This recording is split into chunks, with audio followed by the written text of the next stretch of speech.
Bonjour mes petits padawans de la cuisine, on se pâte façon TikTok. Je ne sais pas si vous les avez vus passer avec des tomates cerises et de la feta. Ici on va faire une version un peu, on garde le principe, mais on va changer un petit peu le fromage. Mais vous allez voir, c'est hyper facile. Donc dans un plat à gratin, je viens mettre une grande boîte de tomates pelées au jus. On pourra y mettre des tomates cerises, mais comme ce n'est pas, quand ce n'est plus la saison, on peut très bien utiliser des tomates pelées. Donc c'est pour ça que j'ai décidé d'en utiliser. Au milieu, je vais venir mettre un boursin,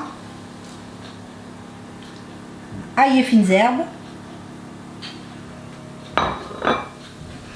Et notre recette est quasi déjà terminée. Vous allez voir, c'est hyper facile.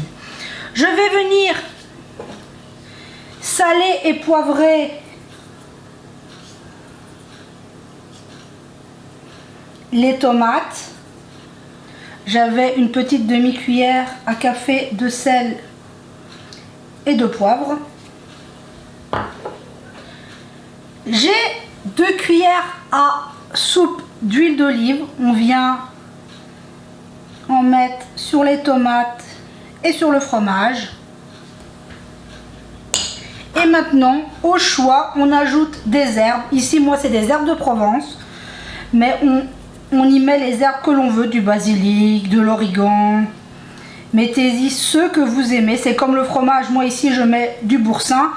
Mais vous pourriez y mettre de la feta, de la mozzarella, du fromage de chèvre, de la burrata. On peut vraiment se faire plaisir. Maintenant, il ne nous reste plus qu'à placer notre plat au four.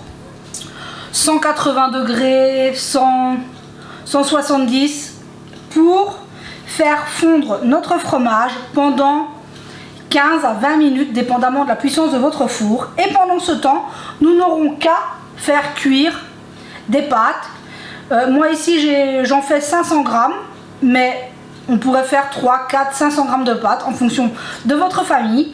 Donc là, ici, je cuis mes pâtes, mon fromage part au four et on se retrouve pour la fin de notre recette.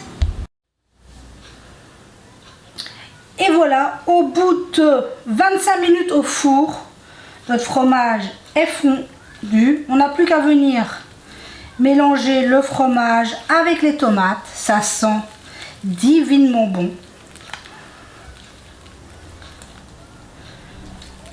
C'est hyper simple à réaliser. Et maintenant, il ne reste plus qu'à ajouter. J'ai mes pâtes cuites que je vais venir mettre en 2 fois. Et on n'a plus qu'à venir mélanger nos pâtes dans notre sauce.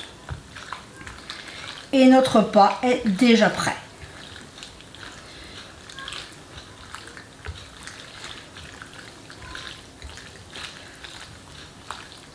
Hop, je vais mettre le reste de mes pâtes. Hop.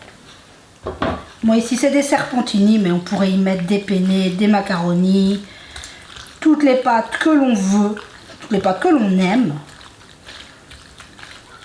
Et l'odeur qui s'en dégage, c'est juste merveilleux.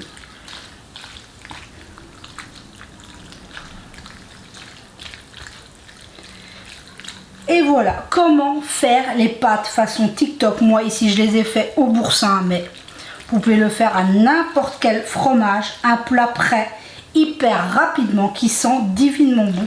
Regardez-moi ces pâtes magnifiques. Donc sur ce, j'espère que cette recette vous aura plu. Prenez soin de vous et de ceux que vous aimez. Et on se dit à très vite pour la prochaine vidéo.